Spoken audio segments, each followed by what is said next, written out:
O negócio mais assustador do mundo, mano. Tipo assim, provavelmente é um vídeo de IA, que não é aquele vídeo mais excitante de assistir. Mas se a gente se concentrar nas ideias que serão passadas, pode ser um assunto bem interessante. Então vamos ver aqui o que esse vídeo aqui tem a nos dizer, a nos oferecer. Então, como o mundo acaba?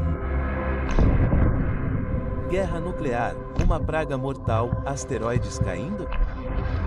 Hoje eu tô mais pela guerra nuclear, né? Por tudo que tá rolando aí, por todo esse imbróglio mundial, eu iria mais na guerra nuclear, e vocês? Provavelmente não. A maioria dos especialistas concorda que a maneira mais provável do mundo ser destruído é por acidente. Um erro. Como assim, velho? E hoje, estamos olhando para o mercado subterrâneo ultra-secreto que lida com a exploração desses erros. Pô, mas tem uma música no fundo que ela tá deixando a gente meio perturbado, né, velho? Podia baixar um pouquinho esse som, né? Um mercado onde hackers em seus porões ganham milhões de dólares de terroristas, ditadores e até mesmo do seu próprio governo. Mas conforme nos aventuramos neste mundo subterrâneo sombrio, também nos perguntaremos como isso afeta você. Você já se perguntou se está sendo observado pela sua webcam ou câmera do telefone? Lógico que eu já me perguntei isso, e eu tenho a certeza absoluta que eu sou observado. Ou se seus arquivos e mensagens protegidos por senha são realmente tão privados quanto parecem. Ah, não são, né, pô? Outro dia a gente não saiu uma notícia aí que as pessoas tiveram milhares de senhas vazadas na internet? Teve essa porra, não teve? Pois é. A verdade, rapaziada, é que tudo isso aqui é uma falsa segurança, tá ligado? Nada é 100% seguro, velho. Nada é 100% seguro. E a gente tá aqui fingindo que acredita, eles fingem que tudo é seguro e a gente vai tocar na vida, pô. É assim que funciona o mundo. Muitas vezes as pessoas fingem uma coisa, a outra finge aquilo ali e a vida vai seguindo. À medida que nossas vidas se tornam cada vez mais 16 bilhões de senhas, velho. conectadas pela tecnologia, você já parou para pensar nos riscos? Vou te avisar agora, sua vida provavelmente será melhor se você não assistir a este vídeo. Eita porra, vocês estão prontos pra vida ser pior? Às vezes, a ignorância é uma bênção, e você ficará mais feliz sem saber por quê. Uma vez que abrimos este cofre, não há como voltar atrás. Pô, eu tô vendo que essa IA vai mudar minha cabeça, velho.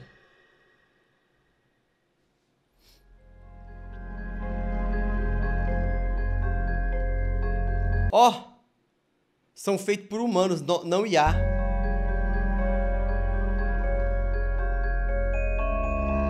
Ah, tá escrito um tanto de coisa em... Tá, velho, ele é feito por humanos, não IA. Eu pesquisei e escrevi e a voz desse vídeo é minha. Eles... E meu time edita isso, eu acho. Tá, enfim. Só que eu acho que o dublador é IA, né? Não é possível, o dublador deve ser IA. Eu quase nunca atualizei meu computador. Eu costumava apertar o botão, lembre-me mais tarde, várias vezes, até que, eventualmente, quem estava me dizendo que eu precisava atualizar simplesmente não me deu escolha e executou a atualização mesmo assim. Eu sempre pensava, por que precisamos de tantas atualizações? O que está mudando? Se você se identifica, então, ao final deste vídeo, garanto que você mudará de ideia sobre o adiamento de atualizações. Dublagem fica assim. Mas vamos começar do começo. Existem todos os tipos de mercados negros secretos. De drogas a órgãos e armas, sempre haverá negócios ilegais acontecendo nas sombras. Tá, isso aqui a gente tá careca de saber, né, rapaziada? Essa é a verdade, pô. A gente sabe que a Deep Web é um negócio assim, grotesco, assustador e só tem bizarrice lá dentro. Aqui não é nenhuma novidade. Quando a gente se depara com isso a primeira vez na vida, da Deep Web ser uma merda, a gente fica de cara. Eu fiquei chocado, velho. O dia... Pô, assim, eu vou contar uma coisa pesada aqui, mas... Não vou contar, não, mas... O dia que eu fiquei sabendo de uma certa mercadoria, entre muitas aspas, que era vendida na Deep Web, eu fiquei em choque. Em choque, pô. Em choque. Tá ligado? Mas um dos mercados mais perturbadores e secretos é a compra e venda de exploits de dia zero, o que levanta nossa primeira pergunta. O que é isso? O que diabos é isso? Um dia zero, às vezes pronunciado ODAY, é essencialmente uma falha em software ou hardware para a qual não há patch ou correção existente. É chamado de dia zero porque o desenvolvedor original teve 0 dias para criar uma defesa. Eles nem têm ideia de que ela está lá. E até que o fornecedor descubra e forneça uma atualização para corrigi-la, qualquer pessoa que use aquele software ou hardware estará vulnerável. Por isso, ataques Zero Day são a ferramenta mais poderosa para hackers. Acesso fácil a qualquer sistema global, porta dos fundos. Por exemplo, um ataque Zero Day no iOS da Apple pode permitir que alguém invada remotamente qualquer iPhone do mundo e veja todos os arquivos, aplicativos, fotos e mensagens sem ser detectado. E não há proteção contra o exploit Zero Day. Por definição, é uma vulnerabilidade desconhecida. Portanto, nenhum antivírus ajudará você. Claro que, eventualmente, o fabricante encontra a falha de segurança e lança uma atualização de segurança, mas pode levar meses ou anos até que ele a detecte, o que significa que uma quantidade catastrófica de danos pode ser causada antes. Caralho, mano, para pra pensar agora, o bagulho é o seguinte, velho. O bagulho é o seguinte. As empresas e os hackers, os dois estão procurando falhas no sistema. Por exemplo, eu sou da Microsoft, tá ligado? Vai ter alguém aqui na Microsoft que vai procurar erros da Microsoft. Só que, paralelamente, vão ter hackers procurando erro na Microsoft. Ou seja, é uma corrida de quem acha o erro primeiro, mano. E se em algum momento o hacker achar o problema primeiro, a gente tá no sal. A gente tá no sal. Deu pra entender? Antes disso, Meu Deus com do os céu. ataques Zero Day certos, Eu vou mudar pras colinas mesmo. um hacker pode invadir qualquer empresa ou sistema do mundo. E isso não se aplica apenas aos seus dispositivos. Eles podem invadir uma base militar ou os controles de segurança de uma fábrica de produtos químicos ou até mesmo desligar a rede elétrica de um país. Considerando o quão poderosos esses ataques Zero Day podem ser, eles são incrivelmente Vai ter live amanhã. lucrativos. O comprador certo pagará milhões de dólares. Mas quanto a quem está comprando esses exploits Zero Day, bem, essa é uma questão ainda mais perturbadora. Se o cara tá comprando isso, ele tá mal intencionado, né? Tanto que eu já ouvi falar de uma galera que é tipo assim, por exemplo, o cara acha um erro na Apple, tá ligado? Aí ele vai e vende pra própria Apple a informação. Bota fé? Mas se o cara for mau caráter, ele vai vender no mercado negro.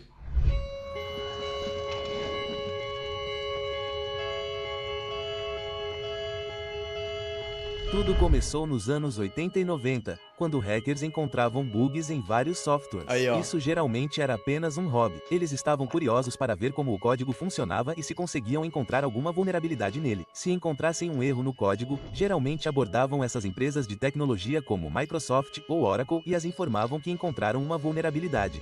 As empresas de tecnologia não demonstraram gratidão. Era o oposto. Elas viam esses hackers como um incômodo, como criminosos. Elas certamente não queriam que as pessoas chamassem a atenção para falhas em seus produtos. E então diziam aos hackers para pararem de bisbilhotar seus softwares ou então tomariam medidas legais. Essa reação das empresas de tecnologia causou muita frustração entre os hackers que estavam tentando fazer a coisa certa ao notificar as empresas sobre Igual o cara que invadiu a conta do Neymar. Eu não lembro quando a conta dele foi invadida. falhas em seus códigos. Portanto, as Do Twitter? Mentira, acho que eu lembro. ameaças das empresas de tecnologia causaram muito ressentimento, o que acabaria convertendo muitos hackers white hat em black hat. E então, quando as empresas não os ouviram, alguns hackers começaram a compartilhar publicamente os bugs que encontraram online, como em um serviço chamado BugTrack. A Microsoft os comparou a terroristas. Então, em 2003, uma empresa de segurança chamada ID Defense percebeu uma oportunidade. Eles começaram a se oferecer para pagar hackers diretamente pelas vulnerabilidades que encontravam. Geralmente eram quantias bem pequenas, talvez as $100. Mas isso deu aos hackers um incentivo para compartilhar os bugs que encontravam de forma ética. Porque a ID A conta do banco, ele tirou um valor, foi levado para delegacia e disse que era falha do banco, e o banco reembolsou. Ah, é verdade! Foi no Santander essa porra, né, velho? Verdade! Tem isso mesmo, lembrei disso aí, cara, Defense então compartilhava Loucura, né? esses bugs com os fornecedores para que pudessem corrigi-los. Enquanto isso, uma solução alternativa poderia ser oferecida aos clientes, até a correção do bug pelo fornecedor. Então, o modelo de negócios da ID Defense funcionou muito bem para todos. Mas isso deu origem ao mercado Zero Day, onde essas vulnerabilidades Zero Day podiam ser vendidas com lucro. E não demorou muito para que a ID Defense começasse a ser licitada. Contratados de agências governamentais e seus intermediários começaram a entrar em contato com hackers nesses fóruns e se ofereceram para pagar preços muito mais altos. Poderiam ser dezenas ou centenas de milhares de dólares pelo exploit certo. Claro, havia uma condição crítica. Silêncio total. Um zero day só vale até certo ponto se ninguém mais souber sobre ele. Obviamente, assim que o fornecedor corrige a falha de segurança, o hacker perde o acesso. Portanto, se espiões e corretores do governo fossem desembolsar 6 dígitos por um exploit zero day, era crucial que ninguém mais soubesse sobre isso. A primeira regra do mercado zero day é que você não fala sobre o mercado zero day. A ID Defense começou. É tipo, caralho, velho. Tem essa porra em algum filme, mano. A primeira regra do Clube da Luta é que você não fala do Clube da Luta, não é? Não é?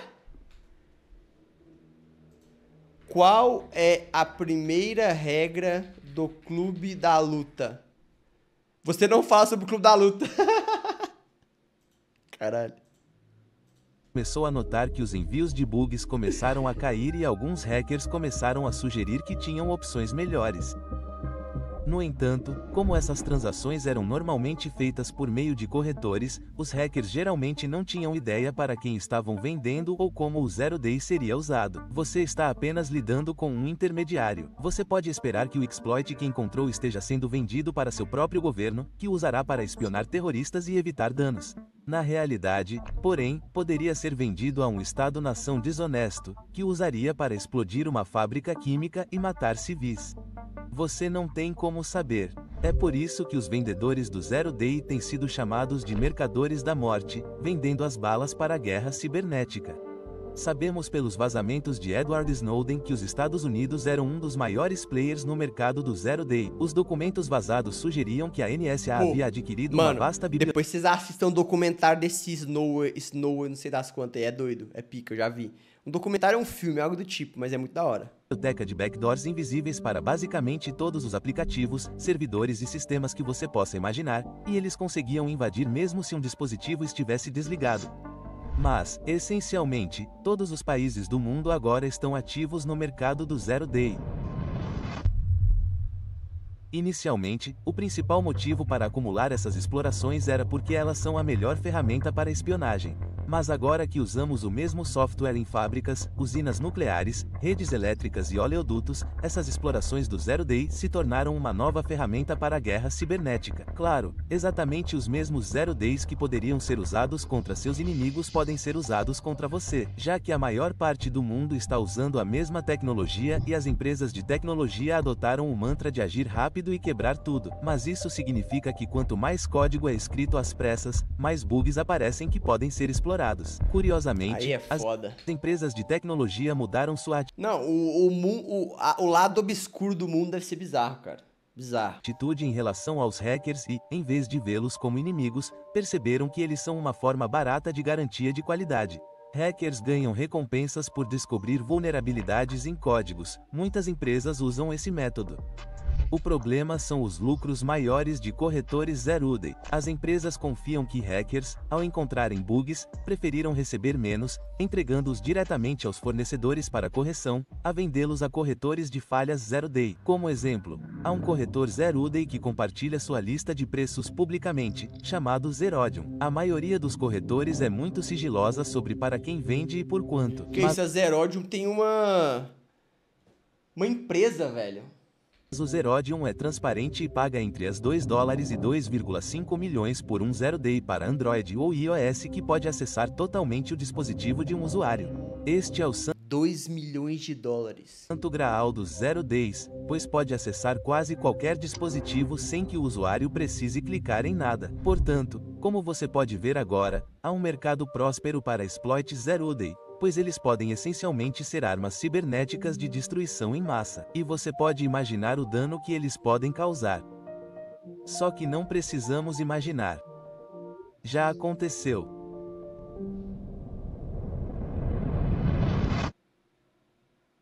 Já aconteceu? Stuxnet.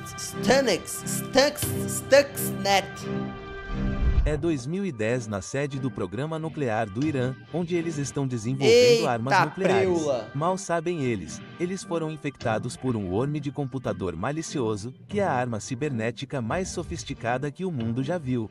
Era chamado de Stuxnet, e o ataque usou exploits de 40 dias encadeados. O ataque começou quando uma unidade flash USB infectada foi conectada a um computador com Microsoft Windows. Ao explorar uma vulnerabilidade zero-day da Microsoft, o Stuxnet conseguiu se espalhar da unidade USB infectada para o computador sem ser detectado. Então, usando uma vulnerabilidade zero-day separada em impressoras, o Stuxnet conseguiu obter acesso à rede local da instalação e se espalhou por toda a fábrica. Mano, isso é muito coisa de filme, né, velho? Isso aqui é puro filme, pô. Mesmo que a rede não estivesse conectada à internet, ao explorar essas vulnerabilidades zero-day, o Stuxnet conseguiu se infiltrar profundamente em seus sistemas até encontrar seu alvo. E então o Stuxnet começou a sobrecarregar as centrífugas de urânio giratórias do Irã descontroladamente, fazendo com que elas superaquecessem e se autodestruíssem. Esse worm de computador estava causando danos físicos muito reais. E ainda assim o código foi construído de forma tão inteligente que relatou nos monitores que as centrífugas estavam girando em sua velocidade normal. Caralho. E assim, para os cientistas iranianos que monitoravam as telas dos computadores... Mano, na moral, o cara pra fazer... Mano, na moral, o cara pra fazer uma parada dessa, velho... O cara não pode nem saber quem que é o Neymar, o Ronaldinho Gaúcho. Não tem como ele saber. A vida do cara é codiguinho na tela, filho. Código. Então, quando eu falo COD, não é COD de Call of Duty, não é código. O cara não quer saber disso, tá ligado? Tudo parecia normal. Quando finalmente perceberam que um worm de computador era o responsável pela destruição de suas centrífugas, cerca de 1/5 delas já havia sido destruído pelo Stuxnet. 20%. Embora ninguém tenha confirmado oficialmente a responsabilidade pelo ataque, mais tarde seria concluído por especialistas que o Stuxnet foi uma operação conjunta entre os Estados Unidos e Israel. E estima-se que isso atrasou o programa nuclear do Irã em vários anos. No entanto, as outras consequências do Stuxnet não podem ser exageradas.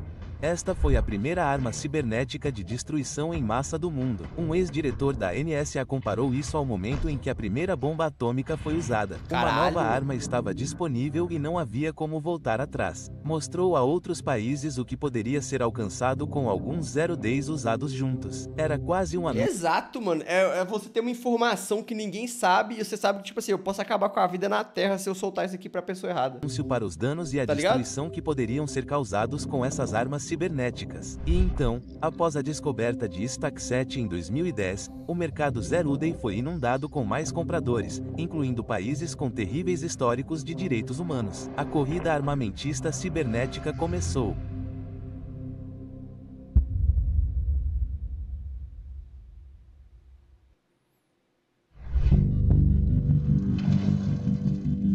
WannaCry. É 12 de maio de 2017 e o pânico irrompeu em Londres. Pacientes estão sendo rejeitados em hospitais, sendo informados de que suas cirurgias não podem prosseguir. Eles são informados de que o sistema de saúde britânico foi hackeado. Mais especificamente, muitos hospitais no Reino Unido foram infectados com um ransomware chamado WannaCry. Quando a equipe abriu seus computadores, eles viram uma mensagem informando que todos os seus arquivos foram criptografados. A nota de resgate dizia: talvez você estivesse ocupado procurando uma maneira de recuperar seus arquivos, mas não perca seu tempo. Ninguém pode recuperar seus arquivos sem nosso serviço de descriptografia. Aspas. E, claro, para isso, você tinha que pagar. Um endereço Bitcoin foi fornecido. Um cronômetro marcava o... Que isso, mano. Os caras roubaram a Inglaterra, velho. Os caras roubaram a Inglaterra em Bitcoin, só. Caralho, meu irmão, que até o loucura. aumento de preço. Após uma semana sem pagamento, os arquivos importantes seriam perdidos para sempre. O ransomware se espalhou globalmente a uma velocidade assustadoramente rápida. Ficou claro, de companhias aéreas indianas, universidades chinesas, polícia japonesa e o maior serviço de telecomunicações da Espanha, centenas de milhares de computadores foram criptografados com o WannaCry. Mas aqui está a parte crucial.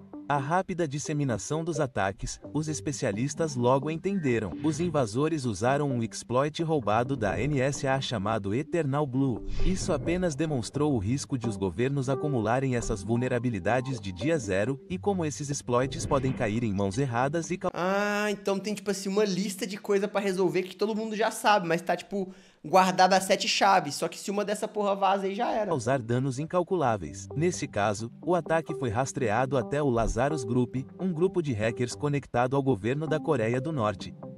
O que é fascinante sobre ransomware Porra! é que ele é um negócio. Existem inúmeros relatos de pessoas pechinchando o preço com esses invasores, e algumas equipes de ransomware até oferecem atendimento ao cliente. No fim das contas, o objetivo deles é ganhar dinheiro, e, felizmente, neste caso, os invasores foram desleixados. Eles incluíram inadvertidamente um kill switch em seu código, e um jovem de 22 anos que abandonou a faculdade chamado Marcus Hatkins a descobriu rapidamente. Ele percebeu que o malware W2CRY só era executado se não conseguisse se conectar ao nome de domínio do kill switch, que era uma longa sequência de caracteres. Então, ele simplesmente registrou esse nome de domínio por as $11. E como o malware agora conseguia se conectar ao domínio, ele parou de ser executado em novos dispositivos. Embora se estime que o RI tenha causado até as $4 bilhões em danos, as coisas poderiam ter sido muito piores. E apenas um mês Eu não entendi nada que o moleque fez ali não, mas parece que foi uma coisa genial, né? depois estariam.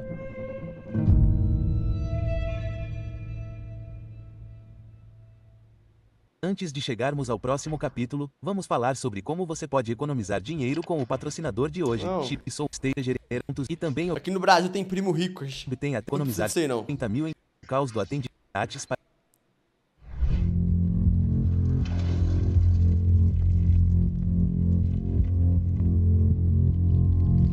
Em 27 de junho de 2017, a Rússia usou essa nova arma cibernética da NSA que vazou na Ucrânia, no que se tornou o ataque cibernético mais destrutivo da história. Os ucranianos acordaram e viram telas pretas em todos os lugares. Eles não conseguiam comprar mantimentos, sacar dinheiro em caixas eletrônicos, receber pagamentos e Ih, ficou tudo travado. nem monitorar os níveis de radiação em Chernobyl. Portanto, não tinham ideia se estavam seguros. Estima-se que esse único ataque da Rússia tenha custado mais de $10 bilhões.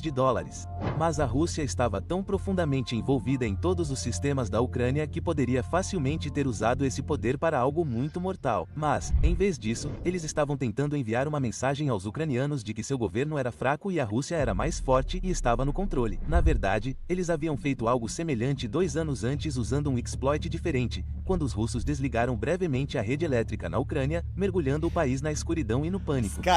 Os cara dão uma trollada, né, velho? Ó, toma aí, ó, toma. Desliguei essa luz aí pra você ficar esperto um pouquinho, beleza? O que é fascinante sobre esses ataques cibernéticos é que uma das razões pelas quais as coisas não estavam muito piores para a Ucrânia é que, na época, nem tudo era tão interconectado e automatizado no país. Considerando que, se você comparar isso com um país como os Estados Unidos, praticamente tudo está conectado à internet. E, portanto, especialistas alertaram que, à medida que continuamos a conectar mais dispositivos, de nossos hospitais à fábrica Não, eu acho que o Real Madrid de países seria os Estados Unidos, pô. Não? de produtos químicos, de oleodutos a carros, lâmpadas e geladeiras, estamos essencialmente criando a maior superfície de ataque do mundo. Você pode pensar que esses incidentes seriam mais um alerta. Tivemos um país destruindo remotamente o programa nuclear de outro país. Tivemos hackers criptografando arquivos ao redor do mundo, custando bilhões de dólares. Tivemos até um país que desligou a energia em outro país. Mas o novo ciclo segue em frente, os exploits continuam a ser acumulados e o secreto mercado Zero Day continua a prosperar. Mas se você achava que o mercado Zero Day era preocupante, espere até ouvir sobre o Silk Road. É hora de fazermos uma jornada pela Que é Silk Dark Road, Web mano? e aprender sobre o negócio mais ilegal do mundo. Basta clicar na miniatura na tela e nos vemos Silk lá. Road. The most illegal business in the world. Silk Road. Pô. Cenas pros próximos capítulos, né, velho? 44 minutos, aí é demais pra ouvir o Miyar falando na minha cabeça. Aí é demais pra ouvir o Miyar falando na minha cabeça. É demais. É demais. Mas excelente vídeo, tá? Preocupante. Mas excelente.